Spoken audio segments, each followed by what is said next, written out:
strategy, real growth, passion. Hi, I'm Julia, and this is Passion, but Make It Profit, your go-to resource for actionable strategies to grow a profitable business without losing the heart behind it all. Today, I'm excited to introduce you guys to my friend Shawna Kathleen. I have known Shawna for about 5 years. We met at a networking group, Fem City, if you're familiar with that. It's nationwide, but we met at our local one. And Shawna is currently the host of the Shawna Show, and she has a really interesting path to getting here, and I'm excited to introduce her to you guys. This is Shawna. Hi. Did you say it was 5 years since we... I think so. That's wild. 4 or 5, yeah. It's been a long time then. Yeah. Yeah, back then I was doing way different things. Yes. Yes, hi, I am Shawna Kathleen. I host the Shawna Show at Bat TV in Brunswick, and it's also on YouTube. I also am the owner of a wallpaper installation business, but my passion is with the Shawna Show and the community that's going to come of that. And we explore wellness and wisdom. So I got diagnosed with Crohn's disease about 10 years ago, almost died twice in a year and a half, and I went on a healing journey that led me down a business journey that led me to the Shawna Show, where now I just want to have interviews and support people who may be going through chronic disease, mental health issues, trying to make better food choices, trying to be healthy in the environment that is America today, without being political and without being angry at the world, because it becomes really easy to be angry at how hard the world makes everything. And so how can we go through that with empowerment? How can we go through that with hope? And how can, if you have a chronic disease or a chronic issue or chronic pain or a chronic mental health issue, how can you just dig up the gumption to try something again? Because all the other things don't work. So, and that's also my journey, and I created this show to hold myself accountable. I just got off all of my medications. It's been over a year. I was on really heavy medications. And last year I hiked 40 miles on the Appalachian Trail, which was a huge deal for me. I forgot about that. That Yeah. was awesome. The pictures were cool. So we're three episodes in, and we'll just see what happens. I really want to create a local community, like in-person local community. I had a very large online community when we met. Yes. Which was great, but like it was missing something, and I just want people. And most of those people are business owners, because that seems to be who I attract. And when you have a chronic illness or something of the like, you want to figure it out, because if you want to be a business owner, that's hard enough. So those tend to be the people in my community. Yeah, no, that makes sense. You kind of attract what you put out there. So one of the things that Shawna has helped me with, and I say one of them because there have been a ton of different things in all her different areas. She helped me with a lot with sales. That was something she did before. But what I love about what you do, what's your background a little bit. Sorry, I'm messing up my words a little bit. What I love about your background is you've done so many different things. And I feel like you wherever your energy leads you, you kind of go and you explore so many different things. But you also have such a diverse background and experience in being able to do all these different things, like wallpaper. It's crazy. You go from doing sales and your gold mine to doing wallpaper and doing all the different things.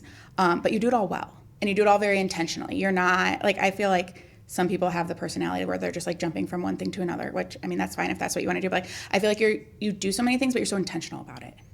And I think that's where you helped me a lot with being a lot more intentional about sales, which I know that kind of rewinds far back on your journey. But It's the beginning of the journey. Yeah, the very start of your journey. But I feel like I'm always telling my clients, it's sales, it feels like it can be kind of icky, but you have a service that's helping people. And by not telling them about it, you're actually kind of doing them a disservice. But then when it comes to myself, I'm I can't sell. I can't sell to anyone. So do you want to just kind of talk about what you talked to me about with that sales really helped? ick. Yeah. I called it kick sales ick. So I had a couple of kick sales ick master classes and camera and keyboard master classes, because if you're selling, more than likely you're online, and if you're online, we get to be on camera, and people hate that. Yeah. So I covered all those things, and then I taught the actual sales conversation. So I, at the time, was teaching high ticket sales, which is, $1,000, $3,000, $10,000 sales. But this applies to any sale, even if it's a little product sale, because the sales ick goes everywhere and everybody feels it. So those three things, the camera, kicking sales ick in general, and the actual sales conversation were the three things that I taught. I learned, so I'm going to rewind. Okay. When I originally got into sales in my first, quote, career path, it was a door-to-door sales company. It was a pyramid scheme, but it taught me so much about myself, and I'm forever grateful for that. I was selling when AT&T first came out with fiber optic cable. I was going door-to-door selling that. So I got that job. It was somewhere near Cleveland. I always thought that I could be like, I'm good with people, so I could be good at sales. And got the job, learned it, got promoted very quickly, and within a month and a half, they invited me to Florida to go help open another company to like expand the company down there, which was a huge deal. I was 23. That might be wrong. I was 23, and I moved with like 4 strangers I never met before, really. My boss and like these 3 other people. We moved into this house in Pensacola, Florida, and we started this company. And we started it just from the, let me make sure that's correct. There was me. No, there was 4 of us total. No, there was 5, I'm sorry. Me and 4 other people. When there was, I think, supposed to be at least 7 or 8 when you expanded down. So we started with a smaller amount of people. And we took that company and went from 5 to 30 in like 2.5 months. So I was learning to interview, I was learning to train, and then we were recognized because of how fast we grew and how nice we grew. So that experience alone was just like unbelievable, on top of learning sales, on top of leading sales, and on top of teaching sales to the people that we were hiring in. I don't think I knew that. That's yeah, cool. it was really cool, like one of the best times of my life. And I connected with those people in my house. We were living together. I really connected with them. And at that time, I started opening up to the mindset that, like, I can make whatever money I want to. Money is available to me. Abundance is out there. Like, I get to build the life that I want to build because I'm seeing that I literally can just, like, create the life that I want to. So that was brand new for me. That mindset, that abundance mindset was new practice, and just blew my mind away. And pretty quickly, a few months after everything opened, the relationships in the house got really toxic, specifically one of them. I started dating my boss, which nobody wants to do. Mm-hmm. And I was living with him, and the whole thing became toxic and very abusive. So then really quickly I found myself living in a house with not only an abusive boyfriend, but that boyfriend was my boss. Oh, so I was in a state of survival almost every moment of the day because I was working 70 hours a week. And when I wasn't working, I was drinking with people from work in this weird relationship. And that got very, very bad. He ended up assaulting and blackmailing me. And then we were still in this weird work relationship for probably another year. Oh, geez. So at that point, I was doing sales and I was teaching sales. There's a reason I'm sharing this. I was doing and teaching sales from a place of pure survival. As you can imagine, when I was in a situation like that, I wasn't doing as good as I did before because my energy was low, my mind was occupied, and I was just feeling like trash. But I had to make money. We were 100% commission. The whole business was. I had to train my people. I wanted my people to make money, and that just eventually fell apart. So I was in a survival state. I was going out to the field, going door to door, just like feeling like I'm going to die pretty much every day. I need to make this money. I need to make this work. I hated being home. I don't want to. That's probably enough to paint the picture. My body was in a state of survival. My mind was, and I was doing sales from that place. Mm-hmm. And my boss also was like shitting on me. So I was doing a sales from, I'm not good enough. I'm not good enough. I need to be better. I need to be better. And then that job ended. I ended up getting diagnosed with Crohn's disease, went through a little journey with that. And after I started healing, I started teaching mind-body connection and emotional mastery. And that led to me wanting to start my own business in Mind Body Connection. And I took a 3-month course. In that 3-month course, I learned the art of empowered sales.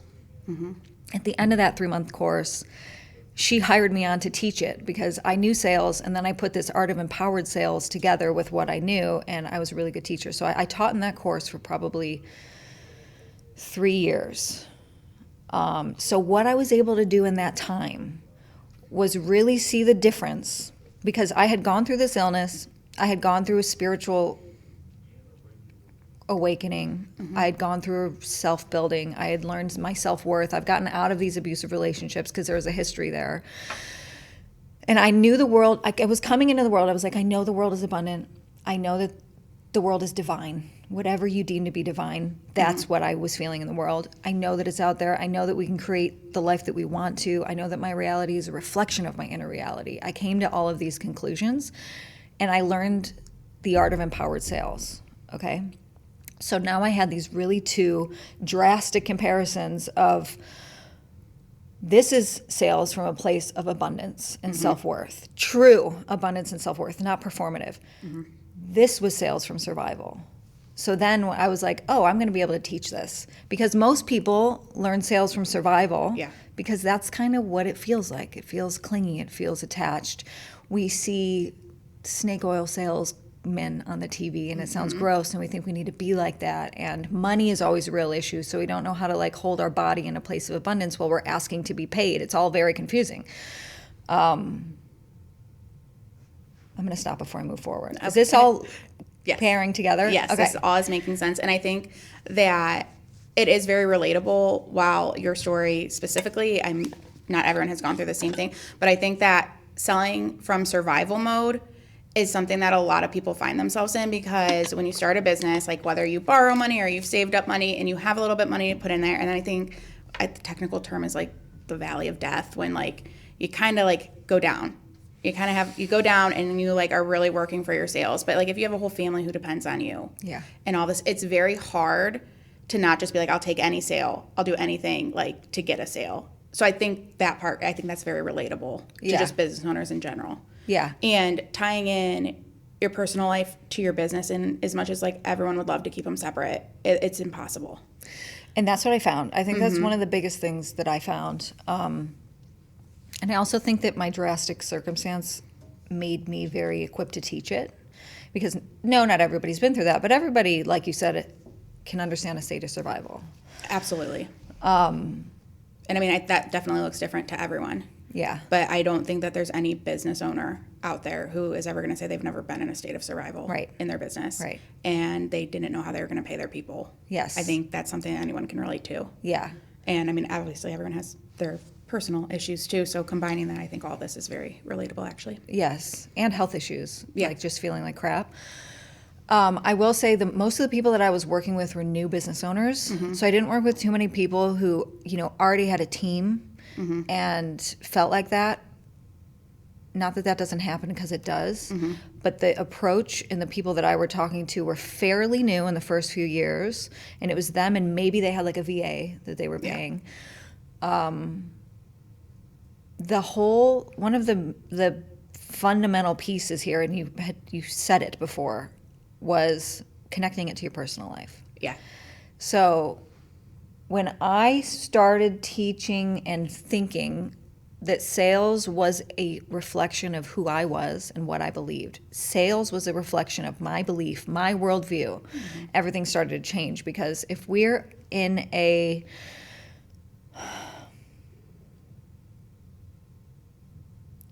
sales conversation, I feel like this is not a good example. Let me ask you, what do you want to believe about the world? Do I want to believe? I want to believe that everyone is good. What else? I don't know. You put me on the spot. So I'll give you my examples. I believed, and I wanted to believe, that the world was abundant. I wanted to believe that we could thrive off of cooperation and not competition. Yeah. I wanted to believe that I could break the chains of my family history and the lack of stability and financial stability, emotional stability, relationship. I could break that. I believed it, and I wanted to believe that. I believed that. Well, that goes into a different category. I was going to talk about my body. Yeah, I think I do believe and want to believe that there's room on the top for everyone who wants to be there. Yeah. And I also believe that it's okay if you don't want to be there. Yeah. I believe that there is space to be a full mom and still see the world as being abundant and still being able to be successful. And I think that I want the world to see success as different to different people. For some people, an extra $2,500 a month is all they need to make, while other people are trying to build a multi-million-dollar company. Right. I think there's room for everyone. Yes. Does that answer it? I think that's a great answer. Awesome. I think there's probably more if we sit and have a conversation. Yeah, I would really need to think about it. The world is abundant. There's a place. There's a place for everybody. There's a place for you. There's a place for what you want, and there's a room to create what you want. Yes. Basically, we don't want to feel limited. I used to say we could have it all, and I still sort of believe that, but I think we could have everything we want. Yeah. Maybe just not all at the same time, right away. But I do think me having it all and you having it all looks different. Yeah. So if we want to believe those things, when we act incongruent to that, what I came to realize is that when I actually take an action that reflects a limited worldview, I'm confirming that the world is limited. Okay. Is that too meta? Can you give it a little bit more of an example? So this is all very, very good. Okay. I just want to tie it all together. Yes. Let me think of an actual scenario. So you look at me, and for whatever reason you think that I could be ideal for your business as a client.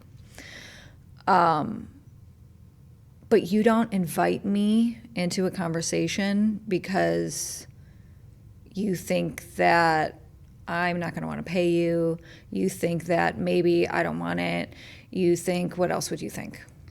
Yeah, maybe. I mean, is that where imposter syndrome can kind of come into? Like, absolutely. Why would you want to pay me to do something? Absolutely.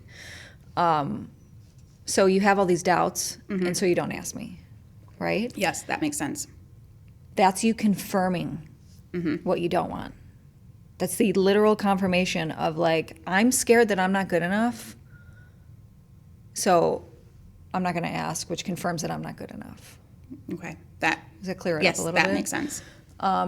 So then our job becomes to confirm the worldview that we want to see.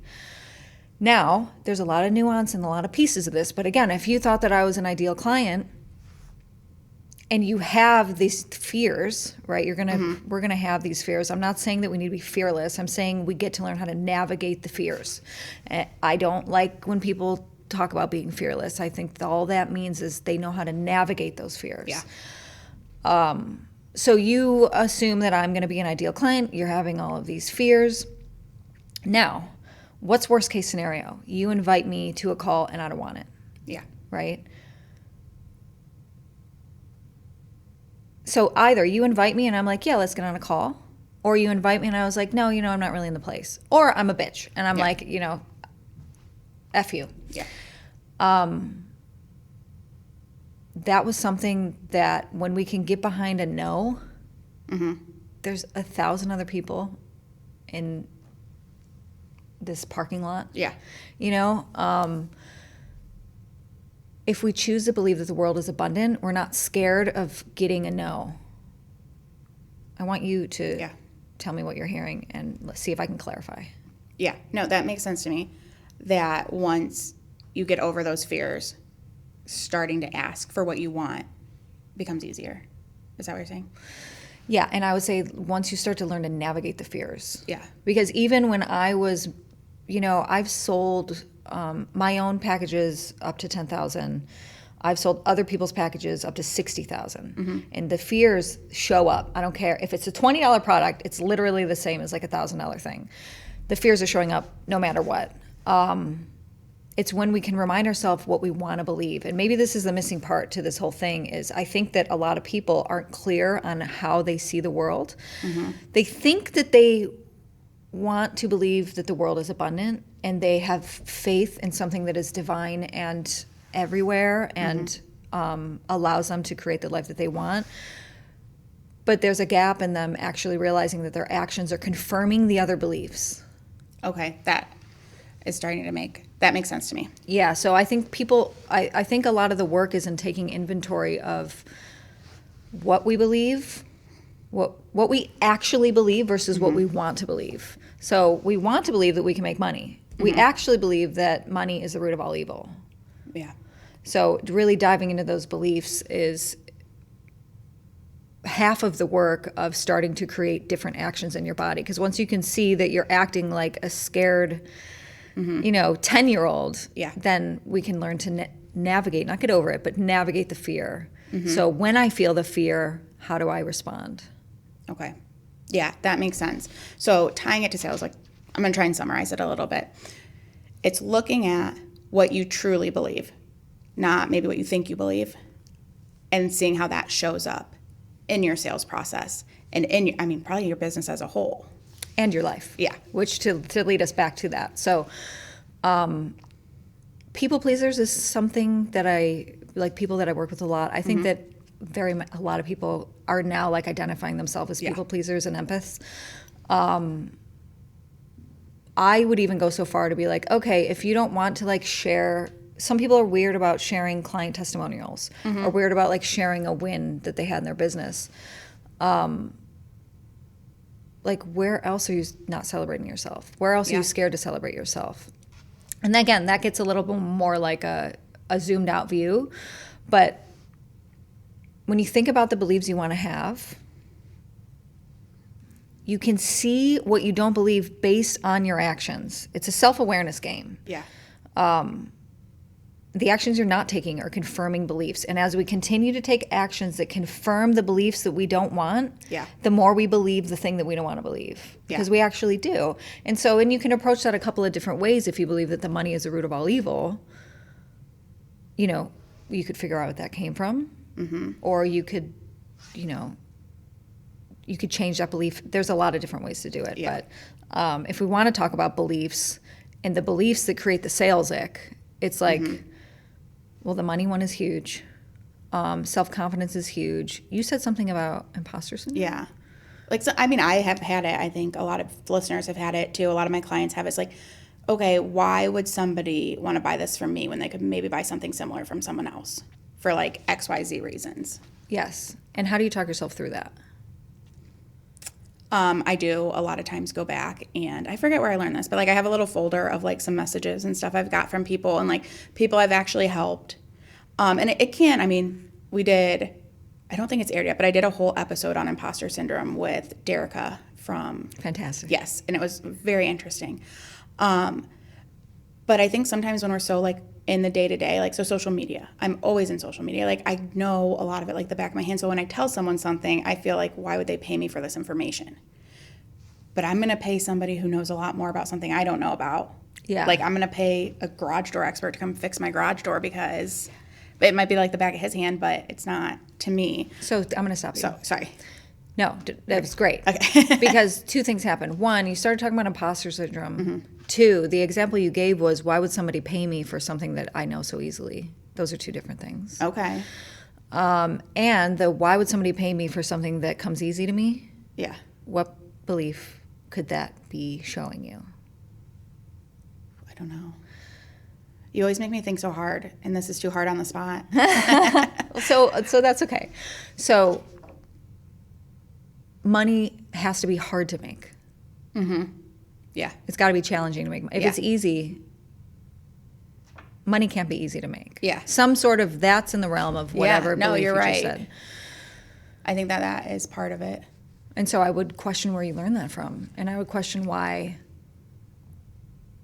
like, sacrificing yourself for money is a value to you, somebody you looked up to, or some fear that was placed in you. I don't know. That would be a conversation that we'd have to have somebody somewhere else. But literally, like us just talking about it, the person, like you just talking about it to the listeners, if you assess what you say, it's going to show you the fears that you have and the beliefs that you have. And I know that money, like, have you considered that you believe that money needs to come with a challenge? No. Money can't be easy to make? No, but when I started thinking about it, it kind of makes sense, because when I first started getting into like the career world, that's when like hustle culture was real big. And it's like stay up all night working. I remember like specifically, it was one of my old bosses. And so I guess I'd highly doubt he listens, but sorry if you do. It was like this little thing he like sent out that was like viral on social media. It's like, hustle in your 20s, like don't go out, don't do this, don't do this. Like, so in your later years, like you'll have a bunch of money. And like, I think in that job specifically, when you're talking about that like that was very, very instilled. Like, it was hard because there were some days I was at the office until like this one time I was there till 2 a.m. And like, I can't, that's not functional for me. Yeah. But then like when you're getting like, oh my gosh, you're doing so well. I see you staying here late every night. Celebrated. Yes, it is very celebrated. And like, oh, I saw you were here until 10 o'clock the other night. Like, I think you deserve a raise. So it's kind of that. Yeah, reinforced. Now, can you go back further? I don't know. I think I would really have to think about it more to go back further. It's because I can't, that's what came to me like right away. Yeah. But I don't know. I think that would probably be where it is. I mean, if that was reinforced and you were celebrated, and that was that was like your first big thing, yeah, then you think that that's what you got to do, especially if you didn't come from a family who, you know, had the things that you want. You're going to learn it outside of that. So that's really interesting. Yeah. And so I want to say, though, what you've learned about social media and marketing, there was work that went into that, right? Oh, absolutely. It's just easy for you now. Yeah. It wasn't then. No. So technically it didn't come easy. No, I went to college for Right. marketing. And this is one thing I do when I feel like I'm getting that imposter syndrome a little bit, or whatever you're identifying it as now. It's like, that's when I go back and I was like, okay, if I really went and wrote down all the money I've spent on like extending education and coaching and all the time I've put into it, all the time I've just put into listening to podcasts in general to get like the most updated information, and like how many hours I spent reading every meta update. Like that's I've put a time and energy and money into it. So yeah. And it gets to be easy now.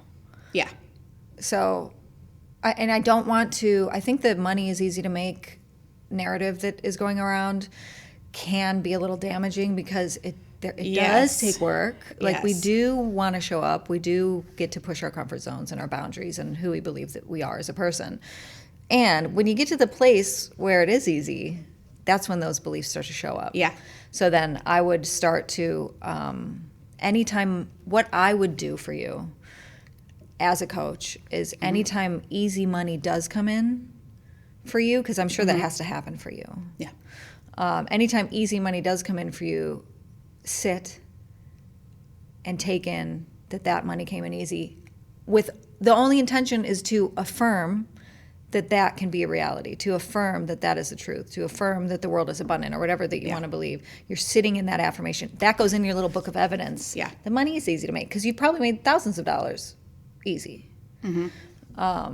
So that goes in your evidence book, because we're not creating a business to make it hard for us to make money. Well, isn't that the whole point of what we're doing? We're putting in the work, so then we do get these skills that we can give to other people. Yeah. And like, I try and think about this with myself a lot too, is that I put in all this work, so now when one of my clients asks me a question, I just have the answer. Yeah. They don't have to go look through all the things I did. I just have an answer for them. Yeah, and you did And that's that. what I want. Yeah. Like, they have a trusted person to go to. That's what I needed. That's what I found in one of my coaches, and that's what I wanted to be for people. So I have worked through this a lot and thought about it a lot. But trying to tie it and trying back to everything we're talking about, making it a little bit actionable. Yeah. What, like, you're kind of coaching me a little bit right now. So, like, what would be the first thing you tell someone to do? kind of like you were saying right now is like write down. To find those beliefs. Yeah, I'm going to tell beliefs. you, but you're not going to like it. Yeah. You may like it. A lot of people don't. A lot of people hate it. So one of my favorite ways to really get into self-awareness practice is recording yourself. Video, if you have the balls. Voice record if you're really nervous about it. 100% I do not like this. Yeah. That's why I also taught camera and keyboard, because that just like is a good self-expression practice for us. Plus people are selling on camera, so it was all integrated. But what I've told a lot of people that they ended up doing was the voice recording over the video recording. If you have the goal to video record, this is extra good, because not only can you hear what you're saying and you can hear the tone of what you're saying, but you can see how your body shifts as you're saying it. And the body's going to show you what your beliefs are, where beliefs might be stuck, what you want to believe. Because when we get to a state of being connected to whatever is bigger for us, I want to keep it very just like general. So when we get to the state of being connected to abundance, our body opens. Yeah. It's this state of expansion. And if you connect hard enough, you can actually feel that happen. When you think of like, if you shut your eyes and you feel a time where you were really excited or really thankful, you're going to feel the energy just sort of open up. It's going to feel like your chest expands, but it's not really expanding. It'll feel like you can breathe, but there's nothing ever different. And then if you switch to a moment to where you were horribly embarrassed, or a moment that you were filled with fear, your body's going to restrict. So our body will speak to us that way. And it does that through tone, and it does that through movement. So if you can do the video, it's going to be better. If you don't want to do the video and you want to do the voice recording, go somewhere private. Know that you are private. Like, do not do this if you know that somebody can hear you from the other room, because it's going to be weird. Like, if you want to go on a walk and go in the middle of the woods, wait till somebody's not home. Like, make sure you can go somewhere private. Take your voice recorder. And if you don't have a voice recorder, you can use your, camera. You just don't have to put your face on it. Yeah, or the voice memo. Voice memo, yeah. And I would just decide where is the most challenging part for you. So this could be money, right? That normally sales, it comes back to money stuff. I would just start talking about what money means to you. Just start talking about money. Actually, scratch that. One of the best things I ever did was write a love note to money. Or write a note to money. It depends how you want to approach it. So, but I wrote that. I would say to voice record it. So voice record yourself talking to money. And just whatever comes out, let it come out. Whatever you want to say, it might not be about business at all. You might want to talk about your childhood. You might want to talk about what's going on with your finances at the moment. Like, just talk to money, and talk to money until you feel like you're done talking to money. And then get away from it and go back to it in a couple of days. And you could do this with other topics. You could talk about selling. You could talk about self-doubt. But when you're talking it out loud in the phone, one, it's going to help your body express anything you might be scared to say, which could just lift it without doing any work. And two, when you listen back to it, you're going to start to hear things. And this is where it gets tricky without guidance, because if you don't know how to listen to what you're saying, like what you just said before about money being easy, you might not pick it up, but you will pick certain things up, and you will hear what you don't want to hear. It's like watching yourself. If you did that when you played sports, you're going to be like, ew, that was kind of gross. Why did I do this weird thing right here? Like, what am I feeling? That's what I recommend if I didn't know the person and couldn't work with them. That makes sense. Especially because, like, just in general, sometimes, like, especially when I'm making content or just doing, like, have my phone up to get, like, B-roll, and then, like, I'm rewatching it and I'll say something, I'm like, oh, that was a little cringy. Like, why would I say that? But then, like, going into that a little bit more is actually, like, I've never done that. Yeah. So that's really helpful. So that sounds like a good start. And then once you start identifying some of these things, what would you suggest someone do? I'd say when you start identifying some of your limiting beliefs, is what we would call them. Excuse me. desire is going to be to fix them all right away. And what I would do, let me actually think for a second.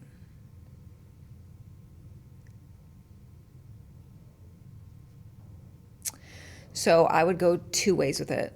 When you find your limiting beliefs, I'd start with one, pick one. Unless you're very familiar with the work, you can do this with multiple. But pick one that you're like, okay, I want to start to shift this. One, don't expect it to shift right away. Two, don't expect it to shift 100% of the way.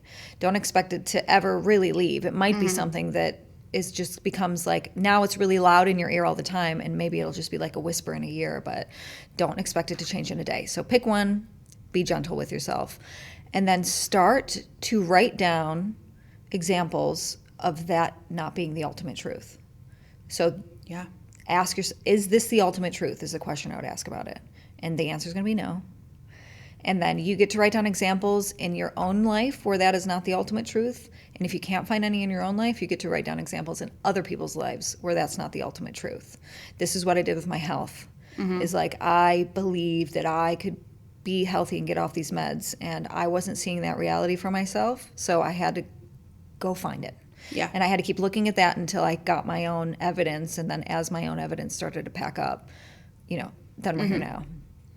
And do you still do this coaching? Like if somebody is listening to this and they're like, I want to go deeper than what I can do on my own.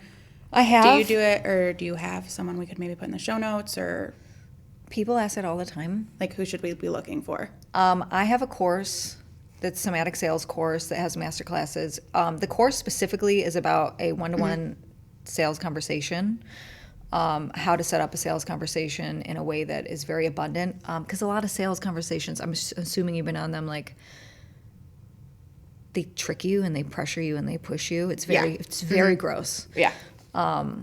So how to navigate that sales conversation is the course, and then I have a lot of other master classes. You can reach out to me about that. I do eventually want to coach on this again. I'm open to doing it now, but it would just have to be a very, very good fit because I'm not actually like marketing anything for it now. I haven't marketed it for a while. Okay. But I have resources for people who want them. As far as who to watch, that's a really, really hard one for me because I have not seen anybody teach somatic sales in the way that I teach it, because a lot of the one-on-one coaching is like if we were working together, is me teaching you how to connect to your body. And that takes I just haven't seen it done before. So there's good people, and if I thought I could probably send people in a good direction, but it's not the same direction. And the woman that originally taught me the art of empowered sales is probably a good person to go to. We've sort of shifted we're a little bit different now, and I haven't worked with her in a very, very long time. Her name is Kara Mizuko. I taught in her courses. She was my mentor for a really long time. She's the one that got me into it, so she might be a good person. All right, and if you think of anyone else or see anyone else, we can just keep editing the show notes. Yeah. Or post about it. Yeah. Very cool. All right. I think that ties it up together for like the sales part. Perfect. If you think so. So it's just really looking at what you personally believe, looking inward to why sales feel icky. Is that kind of... I mean, that is a pretty short summary for all of that we just went over, but I think it was all so good. And I think that there's so many parts of your story that people will be able to relate to on different levels, maybe in different situations.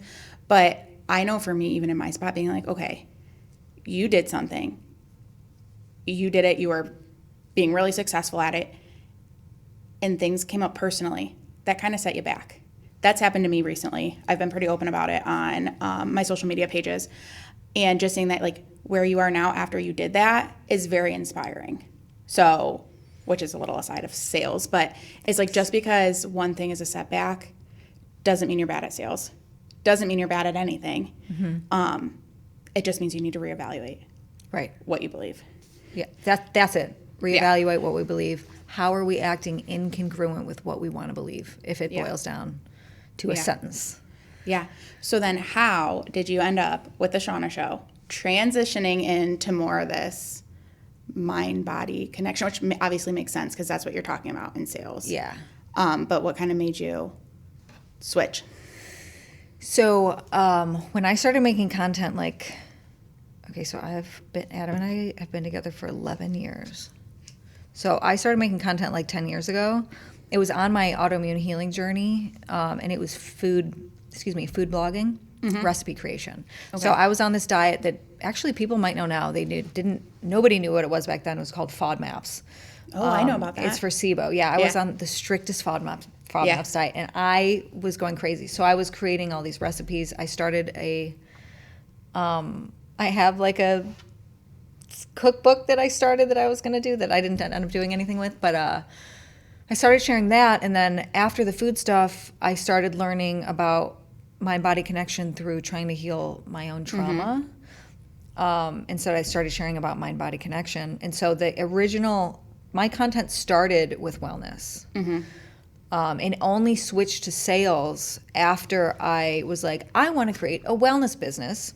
I'm sorry, rewind. My fiance and I started a bone broth company called Belly Brain. I had no idea. Yeah, it didn't turn into anything. We sold at a couple of farmers markets, and then sales was not his thing, and I didn't want to do it alone. So that was before bone broth got huge. That was actually before most people knew that the brain and the gut were connected. So I think if I would have stuck with that, it would have been big. Yeah, Belly Brain, bone broth. A little ahead of your time. Yeah. So that was wellness. And then I started coaching with this woman, Alexi Panos, and her husband, Preston Smiles, who they're not in Ohio. And I was trying to I was trying to figure out what I wanted to build in wellness with them. And I was at this one leadership retreat in Virginia with them. And I had been mentoring with Alexi for a while, and there was 35 people in this group, and we were learning. It was just a leadership course. And somebody asked a question about health, and Alexi pointed at me and was you need to ask Shawna. She's the gut health girl. And I wanted to die. For some reason, I'm I don't want to be the gut health girl. I didn't like it. I didn't want to. I just for some reason, I was I hated it so much. So I didn't know what to do then. And I started focusing even deeper on emotional mastery, which ultimately is what I love the most. And I think it's the foundation of everything. And then I took that business building course that then led me back into sales. So I started my first few years of content with wellness. I started my healing journey with wellness and mind body connection. And after I started teaching sales, that went actually really good. My business grew. I had Goldmine for 4 years total. And after the second year, I doubled my income every year until the final year, which was 2021. It just kind of all crashed. 2020 was my best year. 2021, it all crashed. And then after that, I was forcing it, and I didn't like it, and I just grew very resentful of it. And I think I know why that happened. I feel I should say this because we're talking to entrepreneurs. I was in the gold rush of coaching. I knew what I was doing, which was great. I had a lot of experience to what I was doing, which was great. I knew how to sell, which was great. So all of those things supported me in doing really well for those 3 years. But what I didn't do was create any systems to hold me. I had to show up every day to make any money. I couldn't walk away from it. And I was just burned out. So leading to that, I let go of teaching about sales. I started the wallpaper business. And then now I just want to get back to where my heart is. And I feel like that's wellness and mind-body connection. And so the show came about because 5 years ago, probably when we met, I was on a show right here over there, Ascend Health with Nick Angelis. We talked about overcoming adversity. And I talked about doing a show at WCTV that day, and it was going to happen, and we were moving forward, and then COVID happened and the world shut down. Yeah. And then after COVID opened back up again, I was sort of playing with it again. And then I went on this stint of having daily migraines for a year. And so finally I kept pushing forward and finally got the first episode of the Shawna Show out. Now, it's been a hell of a ride because when I recorded the first episode, which was a 5-year journey, I was like, finally, this journey has closed. I've moved through the resistance. Like, I've done this. I've gotten it. My dad committed suicide the next day. Yeah. So it's just been like, and I don't know how to navigate the world without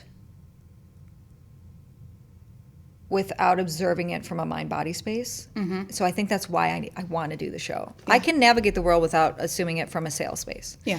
I can't even teach sales without navigating it from a mind-body space. Mm-hmm. Everything to me comes back to mind-body. Yeah. And mind-body wellness is just part of that, because in order for me to like make the good choices about food and exercise, it's coming back to my mind-body connection. So yeah. It's like over the years I've learned that that's where my heart is. I could talk about hot dogs and we would talk about mind-body connection. That's just like what I like to talk about.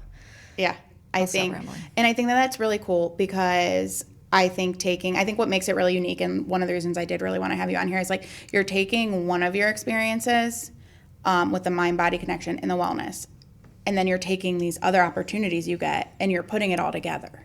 What do you mean? Like, okay, so for example, you were talking about how you started in the wellness space with like the FODMAP, whatever, diet. Yeah. And then you kind of got into the sales because you met that person and got into sales, but then you're looking at it, but you're not separating the two.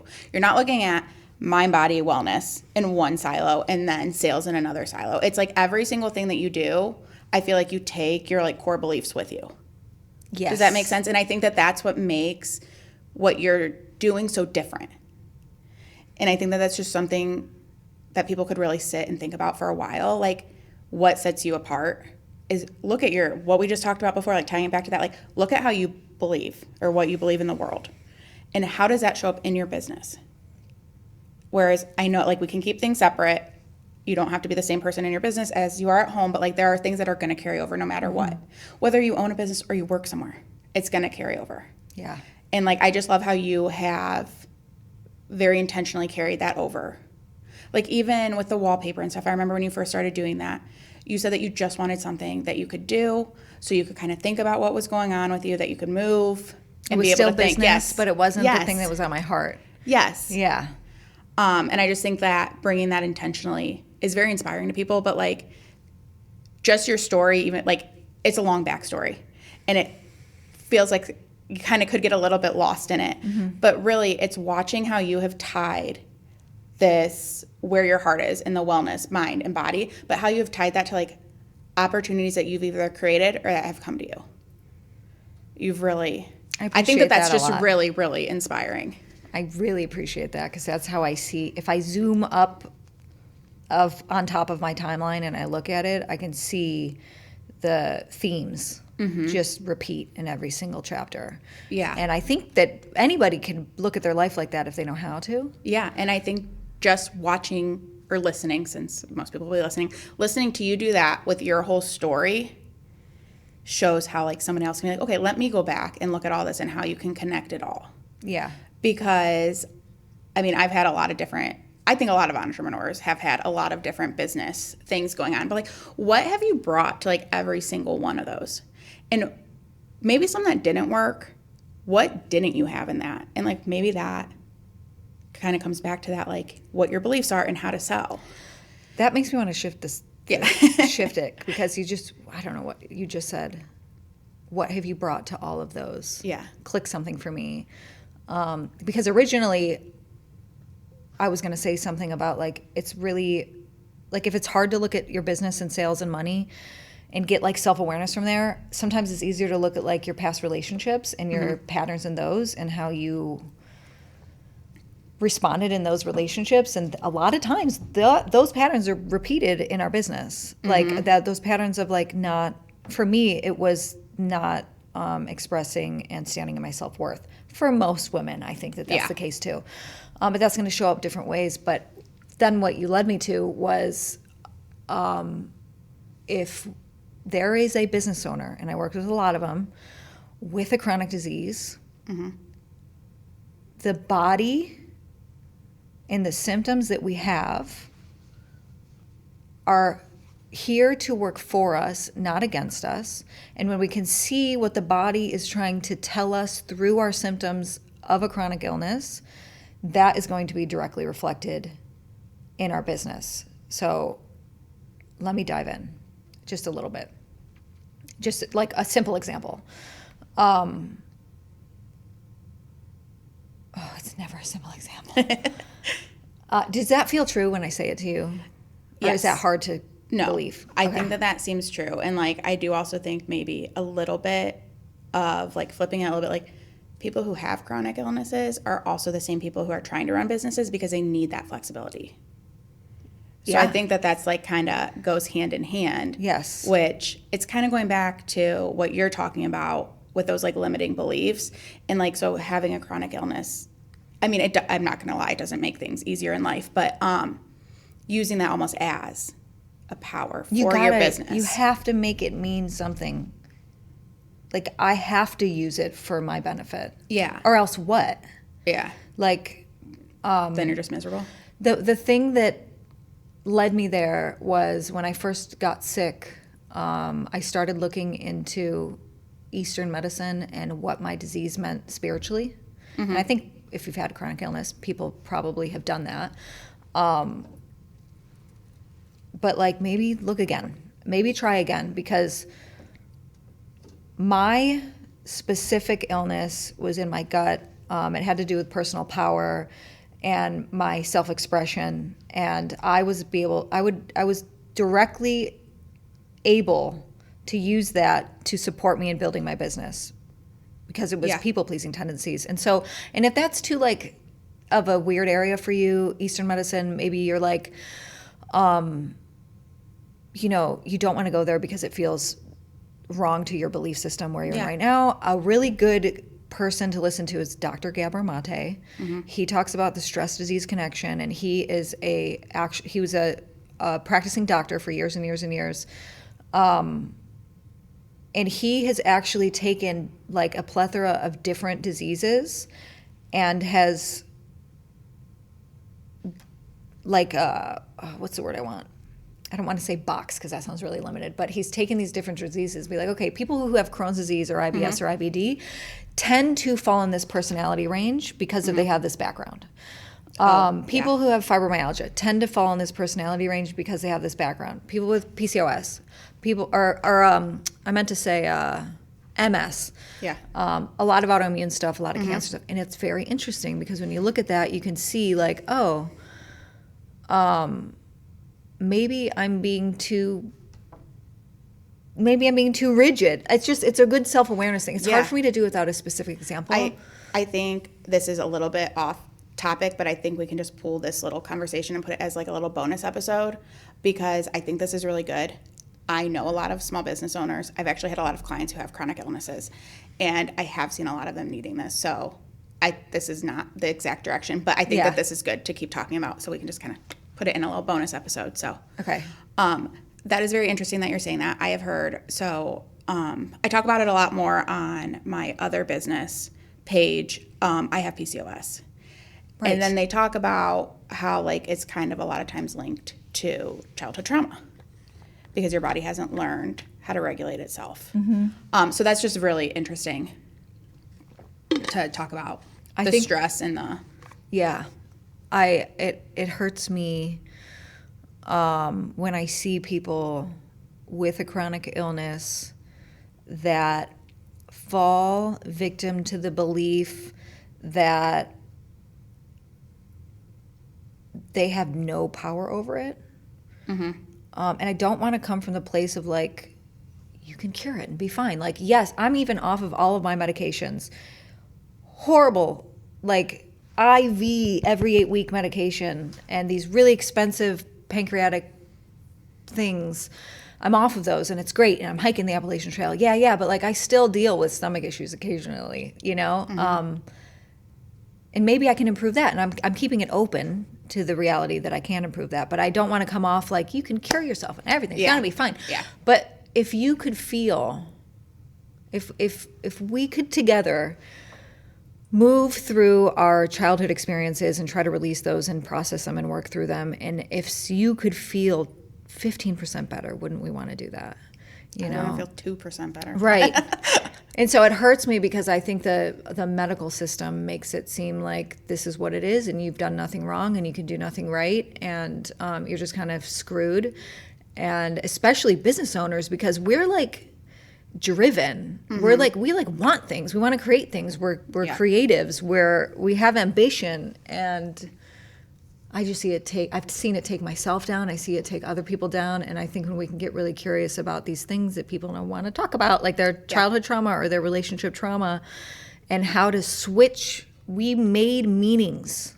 We are meaning-making machines. And so sometime in our life, we made meanings about what the world means, and we made meanings about how we need to act in it, and we made wrongs and rights that don't actually exist. And so how can we look at those and release some of those survival it's a survival state. It's the same shit as the selling and survival. We're living that way. Yeah. You know, we're constantly tense. We aren't connected to our body. We think we need to please everybody. We're constantly thinking somebody's mad at us.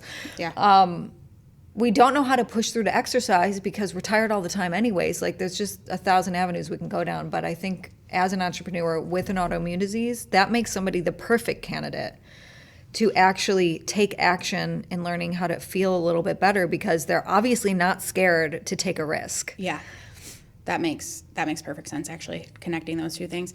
And I have not been super open about it, just because I'm like in the middle of it. But like, I've been on a big like healing journey and like working on my nervous system, and like it's truly changed my life. Like, not even being dramatic, like I'm just in such a better spot. So while this is very different than anything else we've really talked about, or I've talked about through Just Flourish, I think this is all so relatable. And like, that's the whole point. That's what I wanted this podcast to be, like things like this. While even though it does, like looking at it at face value, talking about all these health issues in business owners, it's not that off topic, because like we said, and chronic illnesses, what I want. You have to have a flexible schedule. People who are going and willing to take the risk and like do things, a lot of times are also small business owners. So I'm going to separate this out as a little bonus episode. I have something to add. Yeah, please do. Add whatever you need. So nervous system regulation is making its rounds. It's becoming really popular. I'm so happy about that. Yeah. So I mentioned in the beginning of the podcast that the sales strategy that I created was called somatic sales. Somatic means body. Yes. So I was taking people into their body to support their sales process. I also did these things called somatic alchemy sessions. This I did with some of my sales clients, but mainly I did with the clients. I worked with a lot of female leaders with anxiety. And so I would take them through these somatic alchemy sessions, which was going into the body. I didn't know what to call what I was doing then.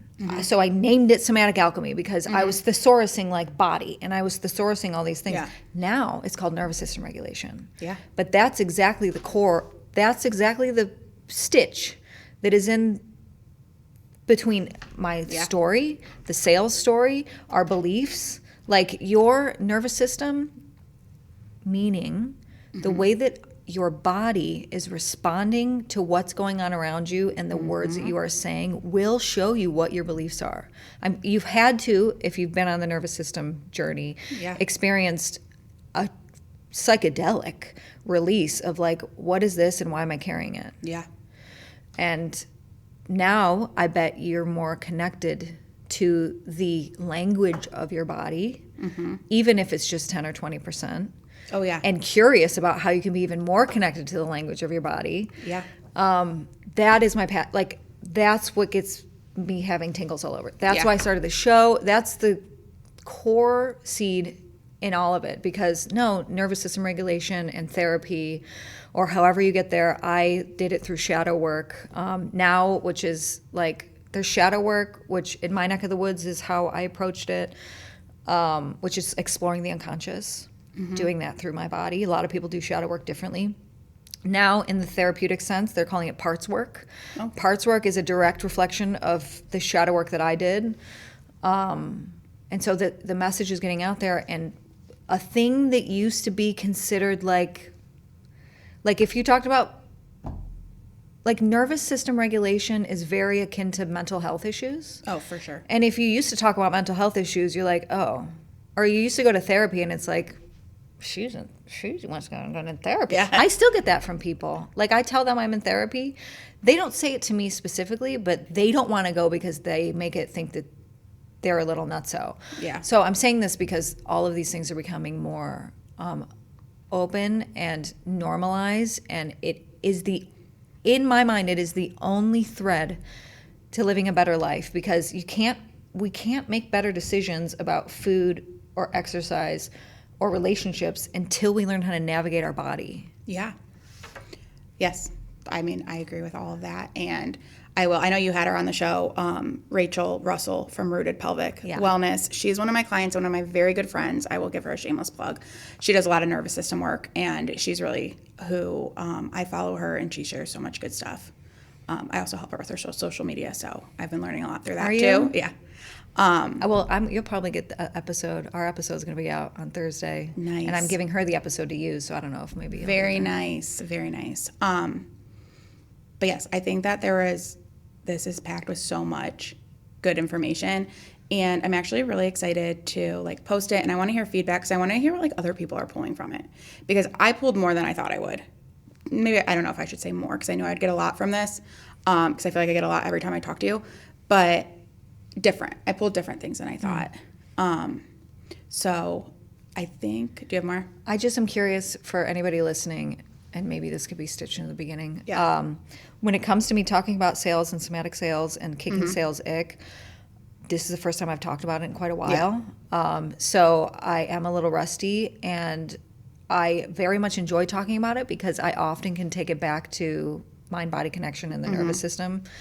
And I have helped so many people go from not even wanting to show up on camera to like doing lives every day, or not wanting to sell to like selling thousands of dollars worth of things and enjoying it, and it's fun, and they're like affirming their beliefs as they're doing it, and they're seeing their worldview open up. So like, I've done a lot. I feel a little rusty on this podcast. So it would be really cool if you could comment or share with either one of us what feels really icky to you in sales, and I will be able to help people much more directly and better with those direct questions, because right now I was having a hard time like pulling all of the examples. Yeah. No, I love that idea. So we will post that, and I'll even maybe clip that part out put it on social media and see what people say. Yes. Why does sales feel icky? Yes, I love that. So yeah, like I said, this was a lot. We had a lot of good stuff in here. I am excited to see what people pull from it. Do you have anything else? Anything else you want to add or talk about in here? No, I'd like to plug the show. Yeah. Well, I will give you a second. Go ahead. So yes, I think we're going to wrap it up. So I do want to thank you guys all for listening. I am Julia from Just Flourish. You can find me on Instagram at Just Flourish Marketing, and I'm also on LinkedIn. And then Shawna, you can plug your show and where they can find you online. Yes. You could watch the Shawna show on Brunswick, your Brunswick local station, the last Friday of every month at 2 a.m. if you are awake or know anybody that's awake. I do have her posted on YouTube the last Thursday of every month. And right now, as we move into the new year, I plan on having more videos each week outside of the show that's filmed in the studio. You can find me on YouTube at Shawna.Kathleen. You can find me on Facebook at Shawna Kathleen, and you can find me on TikTok. I'm there a little bit at Lucid Body. That's LUCID Body. Yes. She's very fun on TikTok. I love following her.